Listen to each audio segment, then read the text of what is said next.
We are recording. Good Good morning. How are you?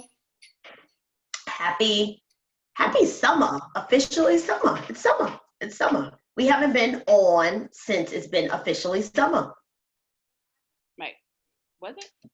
I don't know, but Yeah. yeah. Summer was like June 21st. Okay. Yeah. So it's officially summer. You feel like it's summer? No, the weather, it's 90 degrees today. The weather has been pretty nice, but it doesn't feel like it's summer because what am I going to do? Like this weekend, I'm like, oh my gosh, can't take my kids to this beach or that beach, or how am I going to get creative for, to do something this weekend? I feel like that's the dilemma every weekend. So that's the part that really doesn't feel like summer for me. Yeah. And I was telling a couple of people, I was like, yeah, so this is going to call for a lot of creativity if you want this summer to not be so trashy. Yeah. Or such a wash. It's gonna call for a lot of creativity. And I've seen some good stuff. I've seen Me too. some Real. really good stuff. I seen somebody have like the movies in their backyard, and all the kids had their separate blankets, and they had like boxed food, and that was like cool. Yeah. My kids is funny style with bugs, so I'm thinking about doing that this weekend. But I'm like, and me too. I'm not gonna just blame them. Like, so I'm like, maybe if we offer, put even some candles down there to support the lack of bugs. I done had the house treated, and it still feel like we just be getting tore up. So if you if you do your yard, so if you want to go out on Saturday, on Friday, spray the bug going in the yard, and then have your things out. I'll send you this lantern thing I bought. It's not a candle, but it evokes like a smoke that keeps the bugs away, but it works pretty good. But so I said I'm gonna go and get some more stuff, because that's one of my plans for Saturday or Sunday. So movie idea. I mean, people seemed very creative with their parties and these drive-by graduations. I made an attempt. Thank you guys so much for coming. I made an attempt, and it was cute. It was cute. We told my community has different entrances, so people were coming in different entrances.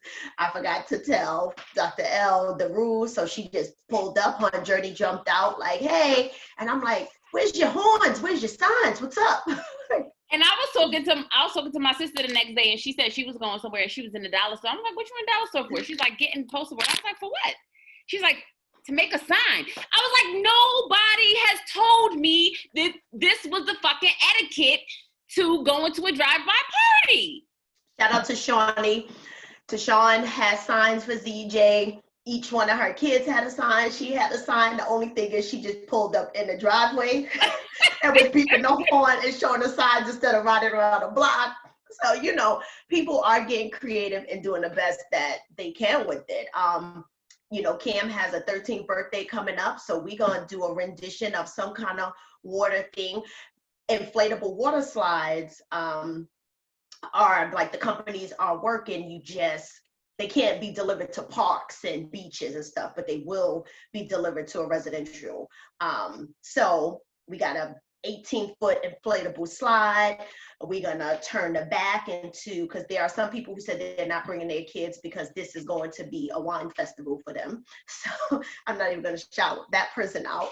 But so we decided to put like blankets in the back and, social distance them with some pillows, and then like a silver canister, like your bottle kind of service thing. So we're gonna get creative with it. I only told about 5 people. However, most of those people have children. So that's what's gonna make it seem like, it's a decent amount of people. Yeah, exactly. So, it's a different kind of summer. And this is the opportunity where we get to create something new, instead of just going on a click or something and we go into this water park. You get to bring it to your house. So I'm getting a little tired of not being able to move how I want to, but I still do appreciate being able to be creative and, you know. And so that's what I was thinking about this morning with, you know, like new skills, right? Now, most of my friends know that I will try to do some shit. Mm-hmm. But I wax my own underarms. And not only did I wax my own underarms, I made the wax myself. Okay, and then she sent me the strip, like, look. That's how you said I love you. I will only let you see my underarms. I was like, but this is how, this is the levels, right? She said, I love you so much that I let you see that. I thought it was her cooch, like, yo, that's what you did. And she was like, it's my underarms. I was like, oh, see here, I'm thinking we closer in. We really are. I thought she took it and just said, you know what? I'm going to do it. But making wax is not easy. Like, it's not. Sure. It's very, and I'm not the consistency of the texture. So every temperature of the wax changes the consistency of it. So if you let it cook, because it's like making candy. Okay. And I'm not a baker, I'm not a sugar person, I can cook, but I had to like monitor the temperature and the color change, because the first time I did it, I made it too hard, so I had to try it again. And so when I did it again, I was like, oh, this is about to be a so thing. Did it hurt? Like, so yeah, it hurt. Okay. So did you do the techniques like how the whackers do, like a little bit of pressure after, or you just? I pulled it off and it was like, ah. But I'm gonna do it again, because this is day 5 and I still don't have no hair under my arm. And nice. That's good. Yeah.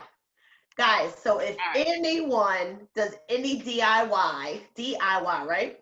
Yeah. Anything, please add us. You don't necessarily have to show us the picture like Shug did, but please tell us, because we all for it. We usually be like, I'm too busy, I don't know how to do this. You know, she'll do her garden and stuff. But if you guys do it, share it, and I'm saying to you, I'm gonna make an attempt.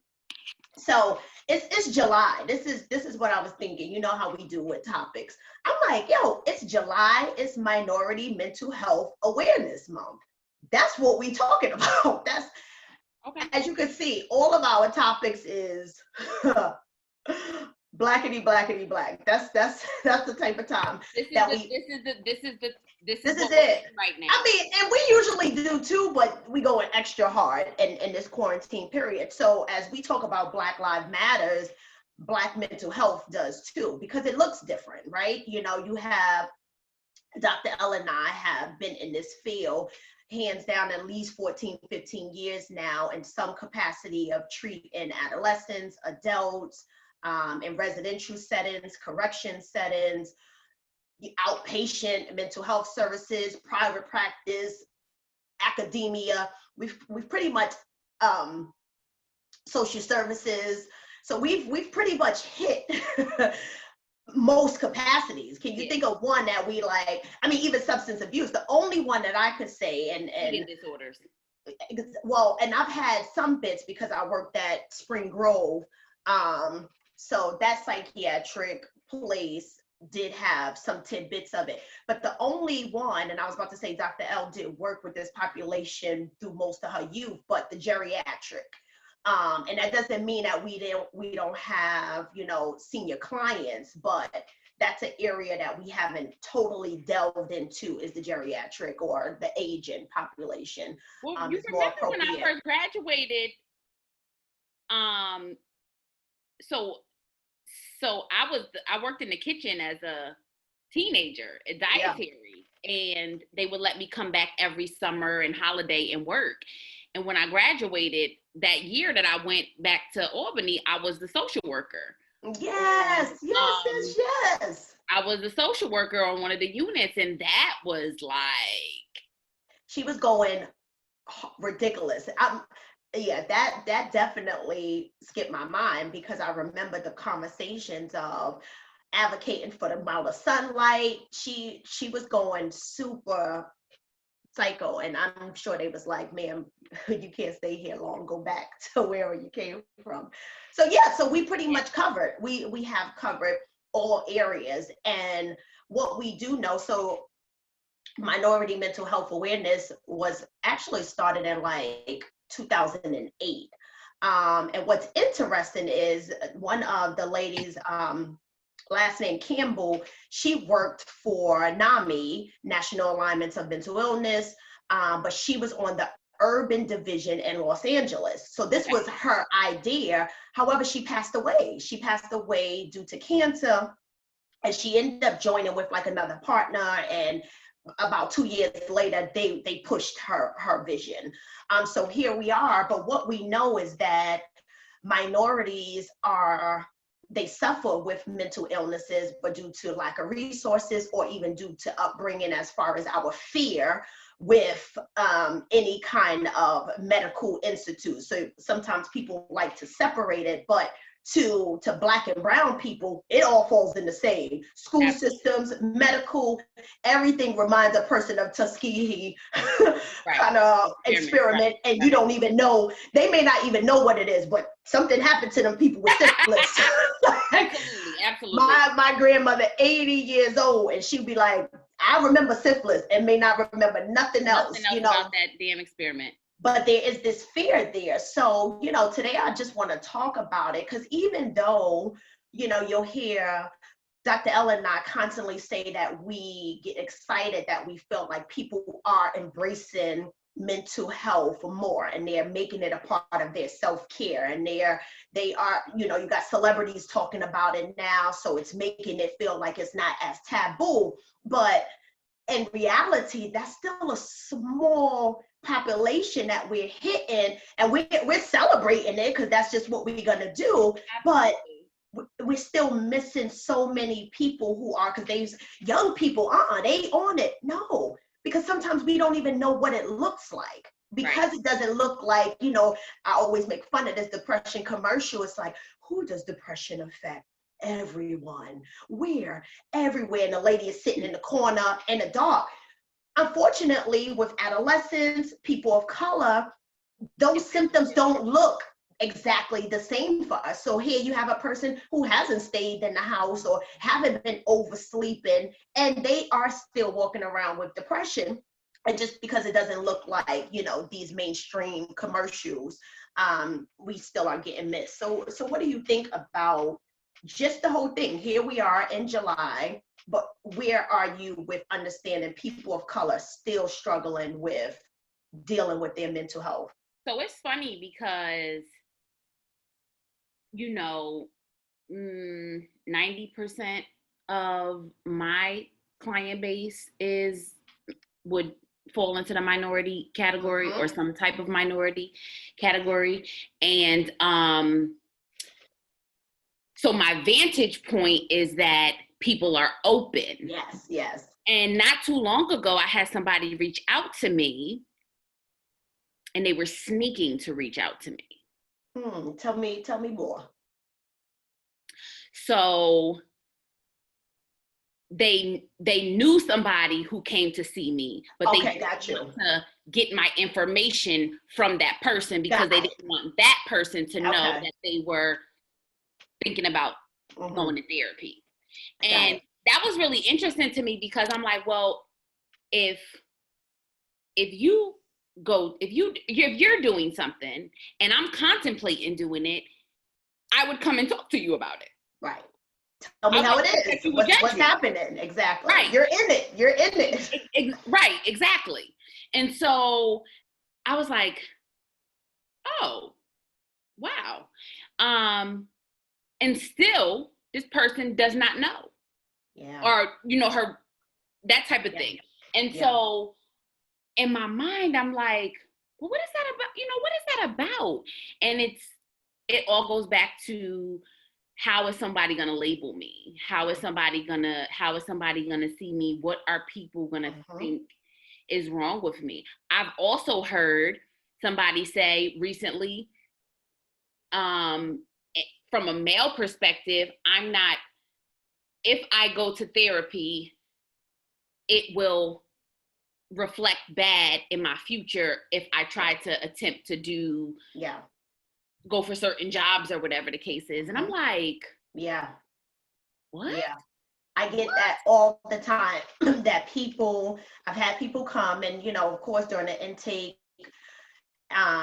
they wouldn't want to disclose where they work. Now, mind you, it's like you didn't come through me through an EIP program but the fear of here we were shut down with T-Mobile, or most carriers actually, about a week ago, and there's still a lot of conversation of saying that shutdown took place so that the government can have access to our phones, and if you are connected with someone who has COVID, it was just all this conspiracy of how all of these cellular carriers with these mainstream towers that's all over the world was shut down for that long. So there is this thing that people are like, these smartphones, I can have a conversation with you now and say keto. In 5 minutes, I'm gonna get 10 emails with keto, or my social media is gonna be showing me keto ads. You know, so we live in this world where people are so like, who's gonna know what? Are these calls gonna be recorded? You know, I've had people reach out for therapy just to ask, am I back in the office? New clients. Are you back in the office? And I said no. And they were so fearful of thinking that someone will be able to hack Zoom and be able to hear. Like, that is the state of what minorities are struggling with. People are going to expose me, and I'm already at a disadvantage because of my gender, because of my race, as far as how I could climb, you know, this social ladder. And now, you know, that not only did I see a therapist, but I potentially was given a diagnosis, and I received medication, all of these things. So it's so many areas that people are like, no, thank you. You know, just the stigma of old school stuff, you know, like bring it to God, because evidently you're not praying hard enough. You're not doing enough. So you shouldn't have to talk to anyone else. Even the very, you know, household kind of, what happens in this household stays in this household. All of these, you know, stories that we continue, even with education, even with exposure, still saying, no, I'll deal with it on my own. Some research was even showing that minorities have become more open to receiving services from people who have the label of a coach versus a therapist. Think about it. You know, we play sports, and, you know, coach is just a more comfortable title. It's something that you hear, even down to when you think about a coach, this person is supporting you from getting from one place to another or getting some kind of win. Therapist, that label is, you crazy. Something's wrong with you. Right. You know, we had an episode, don't call me crazy. You know, and that's what a therapist or any kind, psychiatrist, oh no. Oh, you crazy. You know, so it's a tough thing, and not to mention what we're going through. So this is a period where here we're fighting for, you know, social justice. This is exposing white people. This is exposing people at a whole different level. Like, we're watching all these videos of a new Karen that they going hard, pulling out guns on kids, and, you know, being bold in restaurants. And this is really traumatizing or re-traumatizing many minorities. And who are we talking to? Yeah, it's good being on the front line and fighting the good fight, but how are we taking care of ourselves? So the word that just keeps resonating in my mind is trust, right? And so, you know, going all the way back to even you can go farther back than Tuskegee, right? And there's an extreme lack of trust in the minority community. And we could be talking minority Black, we could be talking minority LGBT, minority women. There's a lack of trust of the majority. Absolutely. And so when you have people who have been treated unfairly in some type of way. That could be physically, that could be financially, that could be, economically, socially, whatever. You have a group of people who have been treated unjustly, unfairly, unequally. There's an extreme lack of trust for the majority. And so anything that looks like it comes from the majority and system. Exactly. And so even thinking about therapy, a lot of people felt like therapy was something for white women. Exactly. That was something for rich white women. I was about to say the rich white women. That's not something for that person who lives in the hood and can't afford to feed their family. Mm-hmm. You know what I mean? And so because there's that lack of trust, that's like a big ass wall. Mm-hmm. You know what I'm saying? Because you don't know how exposing yourself is going to affect you in the long run. Exactly. So it's you taking the risk of saying, I am willing to die inside or die than break this wall down. And that is the hard part, And if you think about it, one of the reasons why we started the Instagram Live, because we initially, one of our classic statements, or mine, because I always say debunk, was to debunk the myths that people had about a therapist. Like, we wanted to show people, and this is who we are, so we didn't even really have to switch up and say, let's put on a different hat. We wanted people to see someone who's professional, who has the skill, who's doing their thing, know they shit with their eyes closed, but just see a regular level kind of person who still struggles, who, is constantly developing and growing themselves, still have difficult times. That was one of the main things for this whole platform. Mm-hmm, mm-hmm. And I'm thankful because it definitely, with feedback and reviews that we receive, it's like, oh my God, y'all are so funny, and who would have thought this? You opened the door for me to say, I'm willing to see a therapist. I'm willing to trust this process. I'm willing to trust this journey for myself, right? For myself. And some of the specific disorders that we see that constantly go overlooked, the main one is trauma. The main one is trauma for us because a lot of times we're so exposed to it. You hear us reference working with adolescents, but that was the time that it was in my face the most. Like, growing up from Brooklyn, New York, I'm clear, I was exposed to trauma and kind of overlooked some things too. But there was another part of me saying, like, this shit shouldn't be happening. Like, this is bugged out. But it wasn't talked about daily. Excuse me. It wasn't talked about. So it was kind of like I just kept going. But there was something internal, like this isn't, this cannot be normal. But adolescence really showed me that when I would say things like, how was that seeing your best friend get murdered right next to you? And, it's shit happens, it is what it is, all these little colloquial kind of statements. And I'm like, and then having conversations with that youth and a parent, like, this is the 10th murder that they witnessed directly, and so did 5 other kids on the block, so trauma is one of the things, and it also stores in the body, and we just go through life, and then what happens is one incident kind of have this huge explosion, and people are like, fucking iceberg. Exactly, and it's like a bigger issue, and everybody. Where did that come from? Exactly, and that's a touchy subject.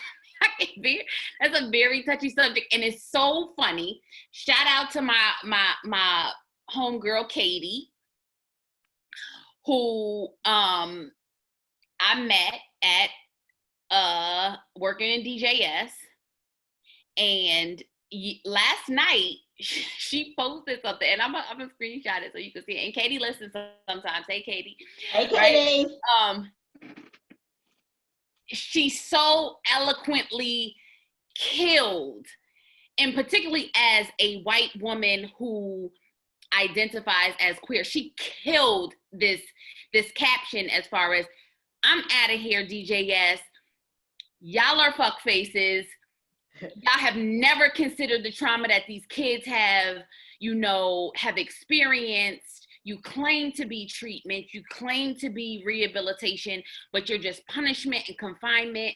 And it was like I was like, yo, this was it. And it meant so much coming from her, and just like you and I. And I think that was the other piece. It was like almost cathartic in that I remember when you left that, right? Because I don't know if you ever said this, but I almost felt like I had a responsibility to those kids, because nobody heard them, and nobody knew their intimate thoughts about that trauma. And so in leaving them, there was like this some level of guilt, because they needed somebody to speak for them. But just kind of coming full circle, it's very, very frustrating when as a therapist and a professional, and you've spoken to people and these young people, and you know that their trauma really is affecting them, even though nobody else might see it. And just because this person is out here, you said this at the beginning, depression, anxiety, whatever it is, it might manifest differently in me than in you. So if I'm out here shooting people, there's a malicious piece of that, but it's some fucking anxiety related that too. And let me kill this person before they kill me. Is it okay? No. But again, it's all a part of the flow and the consequences of trauma and things like that. And most, as we talk about minorities, but particularly, Black and brown, that the trauma is complex. So meaning that there's been multiple levels and multiple exposure of trauma. So here we're not talking about a one situation. We're talking about an influx of things that most people could not wrap their mind around. So it's easy to see something on the news and say, oh my God, how could this happen? Or how could the justice system miss this kind of delinquency and all of this? But it's like, the level of empathy, and I talk about that all the time with people, and they be like, oh, empathy. But it's like, it really allows you to not excuse the behavior, but to put yourself in that person's shoes, to see it through their eyes in whatever sense possible. If that was you, how would you be feeling? How do you think you would experience this situation? And it goes straight into judgment. But that's, the society that we live in. But trauma is one that is so heavy. And even when you think about all the things that's happening and that anxiety, depression looks different. And I said in adolescence, but even in Black and brown people, it looks like aggression a lot of times, because it's agitation, it's that irritability, it's fear. That ends up saying, I feel helpless, I feel hopeless. So because I feel helpless and hopeless, it may not be sitting in a corner in a room with a blanket. And don't get me wrong, that happens also. But then when we see that other piece, it's missed, where it's like, we start using words like volatile, hostile, aggressive. And it's like, no, it's depression. Because there is that sense of, I have no hope for my future, for my children, for my spouse. Like, I'm fearful to be outside. I said to someone the other day, I said, I'm trusting that God knows his child and won't let me get pulled over right now. And they was like, why? I said, because I am fearful that with personal trauma, clinical trauma that I've been exposed to, what if I have you know what word I'm saying, like a reflex, like a renergic reaction to this white officer coming up aggressive? Because that's what trauma do. When people say, like, what made you jump? What made you go in your pocket? What made you fear? And trauma will make your body respond, and I'm not gonna go into Psych 101 kind of thing, but we have these different kind of systems, this, somatic nervous system, a parasympathetic nervous system, and it affects those areas where you feel like when I'm fearful, the body will just respond and you'll say something or do something and I'll be in a bad predicament. And that's what trauma could do. So again, when you watching situations like what made him run? You know, I watched a kid get hit by a car, jump up and run 3 blocks home. And it was like, why didn't he just lay down? His body, the brain said, just flee. Out of shock, flee. Yeah. And when he got home, he crashed, or the same thing you'll hear, a gun victim ran to the hospital. And they be like, how did he make it 2 miles to the hospital, shot 3 times? The brain will do that. So when I was joking, but not joking, like, I'm scared that I would say something like, you want to fucking kill me? And it's like, oh, wow, wait, what happened here? Take it back. I didn't mean to necessarily say that, but that's what happened. So depression, trauma, anxiety. Anxiety doesn't look always like, you know, just the shaking and the biting of the nails and, you know, having panic attacks. Or your galvanic responses, your hands are sweating. It doesn't always look like that. It could look like, for minorities, impulsive decision making. Just doing something quick because I don't want to stay still. It could look like risky behaviors. Absolutely. Absolutely. It could be, you know, stealing, like boosting. It could be compulsive, impulsivity, compulsive, risky, all of those things. But that isn't what the, you know, diagnostic statistical manual make it look like. That criteria looks like this, but here our behavior looks like this. And, you know, not giving a whole thing about the APA, but that started with white men on that board who was making decisions for all people. And yes, it changed over time, but still, even who sits on that board is not as diverse as it should be. So here you have anybody in the psychological world looking at a DSM as the Bible, and it still miss many of the people who fit this minority population. Right. And so that's when, you know, and that's when social factors come into play, right? And so I was recently talking to somebody who is dealing with, you know, their children not being with them and dealing with the courts and the social service system and stuff like that. And this person is extremely intelligent. And the people, as I'll label them, the people keep focusing and saying, you have a mental health problem. You have a mental health problem. You have a mental health problem.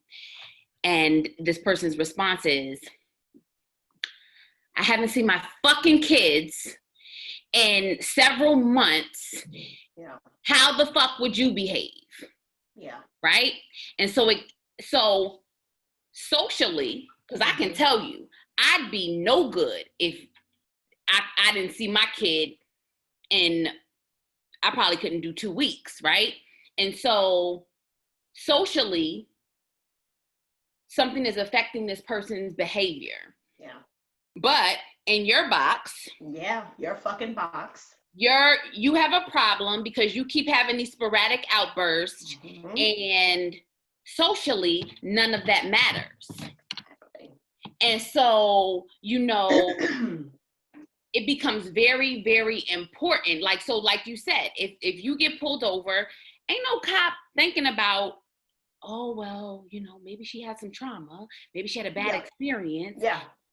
Maybe all the things happening in the news has her on edge a little bit. It's going to be, no, you're being volatile. You got a t-shirt on with Rosa Parks, only in America. You already on some different type of time. You're a threat. And so, you know what I mean? And so that's where our social experiences change our thoughts, feelings, and behavior. Thoughts, feelings, behaviors relate back to your mental well-being and your mental health, you know, and some shit is just going to be the way that it is, period.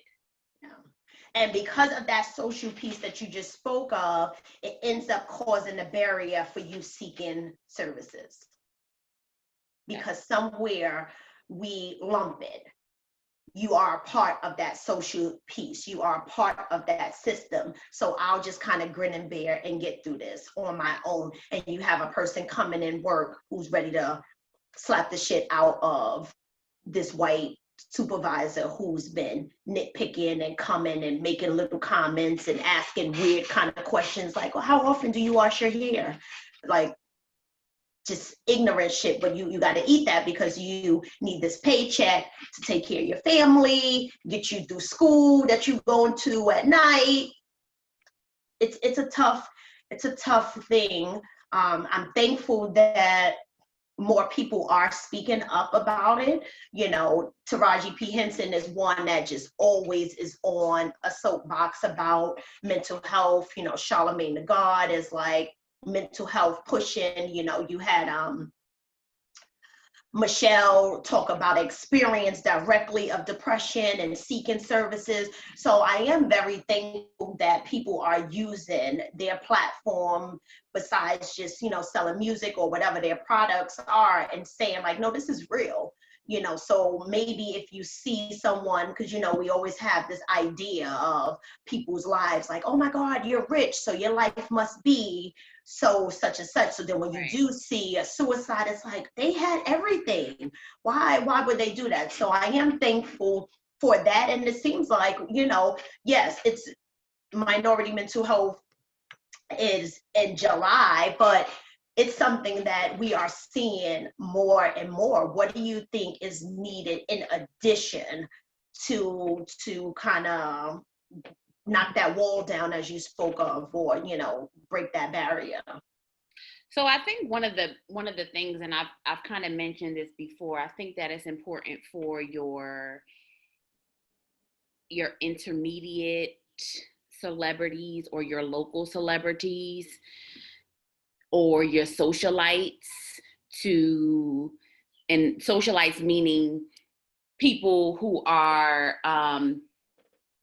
not your Charlamagne the Gods, not somebody so big, but somebody who in a specific community is revered as big. You know what I'm saying? Those intermediate people need to step up and discuss this as well.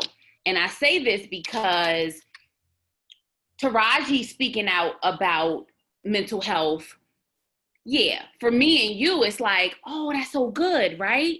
But somebody else might look at it like, whatever, she's just doing that for show, or she's just doing that for publicity, or whatever the case is. But you have a lot of local celebrities who people look up to, who flash this lifestyle that is almost like worry-free, trauma-free, problem-free, and behind closed doors, they got their struggles too. And so I think it needs to be like almost like a balance of, yeah, this is the life, this is what we all strive for, but I can't count how many people I've talked to and they be like, oh, I follow this, and this person, and they doing this, and this, and their life is so good. And I'm like, how do you know that? Yeah.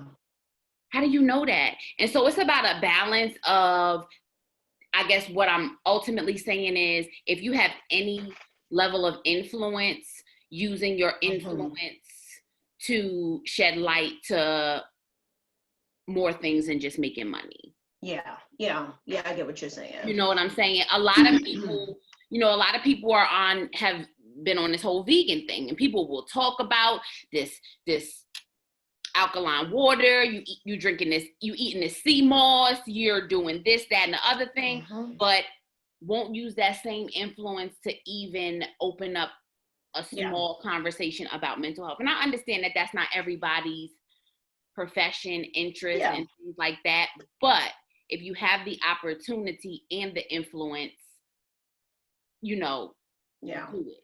Because you also have to understand local celebrities or big celebrities even though they have that status, they're still human too, right? So some of that is still taboo for them. Absolutely. So it's like me saying it on that platform, it's like, oh, I'm still struggling with the fact of this. I told you that being home, I felt like every 2 weeks with the TV on in my house, I catch a little glimpse of some kind of daytime talk show. And I used to watch the stories as a kid. General Hospital was one of mine. And Sonny was like my mafia boyfriend in my head. And he's home and they're interviewing him. And he just wrote a book about having bipolar disorder. And it's so funny, the type of stuff that still can make me tear up, right? With all that I've seen in some form of fashion. But I'm like, he was talking about soon as he got the position at General Hospital, he had his first break. And he was hallucinating. He had threatened, his wife. And he missed like the first couple of days of recording because he had to be hospitalized. And here, yes, it's TV, but here you're watching this Hispanic man, no, this Hispanic man on a big daytime talk show for so many years, had no idea that he was battling with bipolar the entire time. And as I forgot that he said he's 62. He's up there. And he said that he's just learning how to manage it in totality now between medication and services. And I was like, here again, you just watching this show and have no idea. But he did say how embarrassed he was about it and didn't want to shame his family. And here he has such this big role, Sonny the Mafia. He was like, I was sometimes thinking that was me in real life, that I didn't even want to share that. So, that just reminded me of how people are still uncomfortable with their own journey. One of the things that I would like to see is that mental health is like somewhere on the forefront, opposed to what happens is people still treat mental health as a kind of reactive kind of situation. A kid done been in 10 fights and now it's like, ooh, you bust his nose, now you need to go. It's not, it's more intervention than prevention kind of things. So even coming into college, teaching at a university, I still go toe-to-toe with the counseling department because I'm like, I still feel that y'all are not on the forefront for me. Right. And I graduated from here almost 20 years ago, and I still feel that you are not on the forefront for me. Right. So meaning that when I come to this school, I should see your face first. You have 18-year-olds, 19-year-olds, and maybe some non-traditional students that are coming in from moving away from home the first time in their life, possibly. Even if they live up the block, they're independent on their own now. Absolutely. And there's no one there on the forefront saying, hey, this is going to be difficult, even down to time management, not having a teacher follow behind you and offer such and such and such. Like, I just feel like it's like once a professor reaches out, then it's like, oh, send them over. Oh, no. I want to see a prevention level, even in work environments, where it's there, not after you got into a disagreement with 3 coworkers. Now we're offering EAP services to you, EAP kind of services. Like, I want to see that on the forefront, especially jobs that could be taxing emotionally, and any job can, you know what I'm saying? Absolutely. So the ones that you definitely deem as bad, and even the ones that are not. And I'm not saying that it needs to be mandatory, because I know minorities struggle with feeling like somebody's making you. But I do have a flip side to that, because working in corrections with adults and juveniles, it starts out with the attitude, the Antoine Fisher, why somebody made me come here, and you get the right clinician, it becomes like, I want to be here, you know, but I get that due to our history, someone of authority telling you have to be somewhere, there can be some resistance. But I think that maybe if it was prevented, or like on a prevention level, and it's here in your face constantly, it may be more inviting, opposed to seeming like we are here for consequences. Exactly. So that's what I was You about did to something, say. so now you're in trouble. Go see the principal. Go So see the that's what I was therapist for about 8 to weeks. say, as it pertains to EAP programs. It seems like, so when you go to a new job, it's like, okay, these are the benefits: health insurance, dental, vision, EAP if you need it, right? A lot of times people don't even know what EAP is, right? Exactly.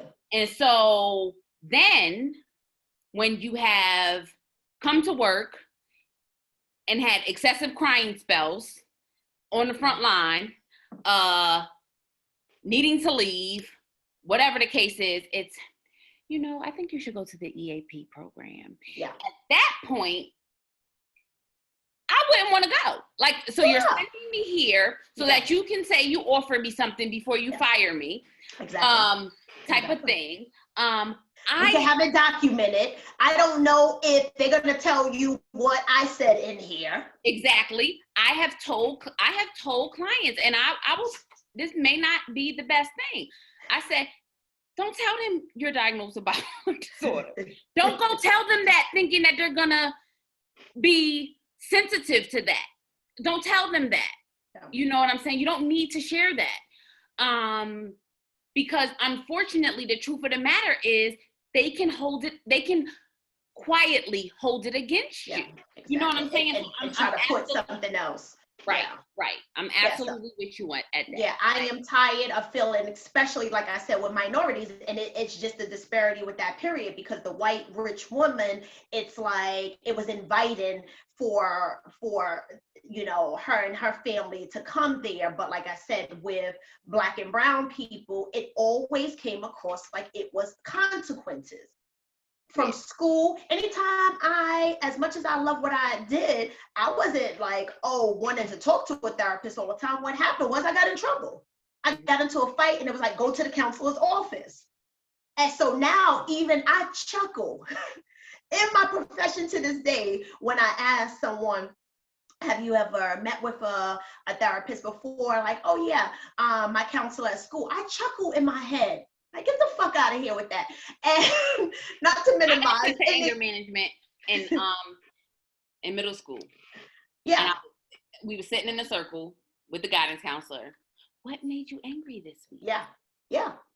I chuckle, and not in minimizing what you do as a guidance counselor, but the parameters that we work from are a little different. You know, it is more, I always put guidance counselors or school counselors in two categories. You're helping me with future planning, or you're helping with a direct situation that took place, kind of thing. Crisis intervention. Exactly. We're going to do mediation with that type of thing, you know. So it's, again, I felt like if we are on the forefront, it may not feel like this is punishment.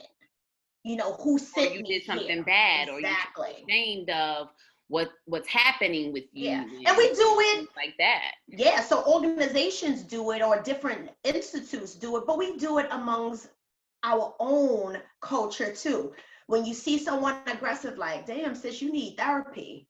So now she's connecting her drunk outburst to you saying, sis, you need therapy, you drinking too much, and you was wilding last night. So we do it amongst each other too, instead of just making it as an inviting thing. Like, you know, I tell people all the time, I've done therapy before. So because it's like, oh, you're just saying that because you're a therapist. No, I did it. I put myself on the other side, and I had an amazing experience. Not everyone I came across I love, but I tell people it's like dating. If you're willing to go on multiple dates and keep trying, you may have to do that with a therapist. Yeah, and it's not easy. You don't want to keep opening the door over and over again, but the risk is worth it because it's for you. Yeah, yeah. Dr. L has had 3 failed attempts at therapy. and have said, like, no, I'm good. I'm good on that. I'm good. I had 1 failed attempt, and the thing that helped me realize is I didn't cry. And I used to say only my friends know how emotional I am. The world knows that now. I tell people I am sensitive, right? In areas. And I'm a crybaby. So that I could cry at a commercial, like, oh, look at this. I could cry. When I was going through my aunt dying and I didn't cry not one session, I said, oh, she out. She out. Cancel her. I could not believe it. I would cry in the car coming there and would not shed one tear with her. I'm like, damn, like she's not bringing anything out, but it's a connection.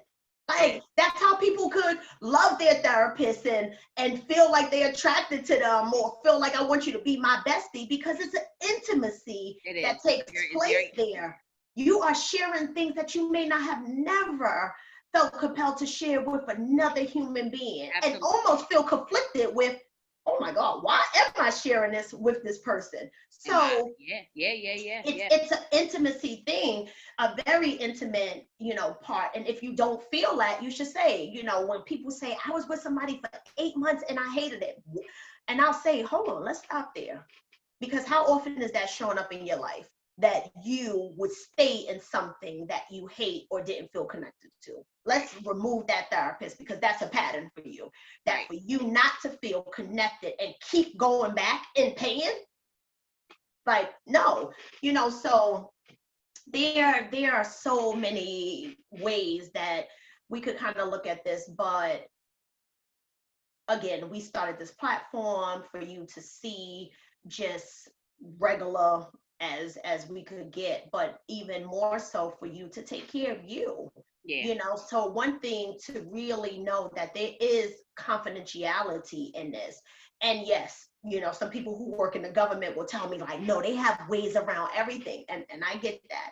But a person's license is always on some kind of level of judgment if you feel like they have disclosed, something about what you shared. So just attempt it in some form of way. And it doesn't, mental health awareness doesn't always have to be just jump straight into therapy. Right.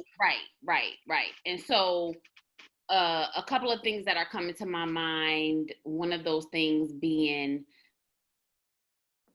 because and I feel like people should know this, but I'm gonna say it anyway. All therapists are not the same. Absolutely. Everybody is look at me and Sophia. And so in a lot of ways, Sophia and I are alike, but in a lot of ways where we do things very differently. Absolutely. And so, that one thing could change who would be better for you. Exactly. And so don't feel bad, or don't feel like just because you have government insurance that you can't shop around for a therapist. You absolutely can. Yes, you can go and you can handpick. You could talk to 5 therapists and see which one you feel more comfortable with. You can do that. You don't have to feel guilty about it. And never think that the therapist is going to feel some type of way. Like, oh, I'm dumping her, like, or him. That's their profession. So they may or may not be saying, hey, if this doesn't work, I'm okay with you continuing to shop around. One of the things that I say to people, how did this feel for you?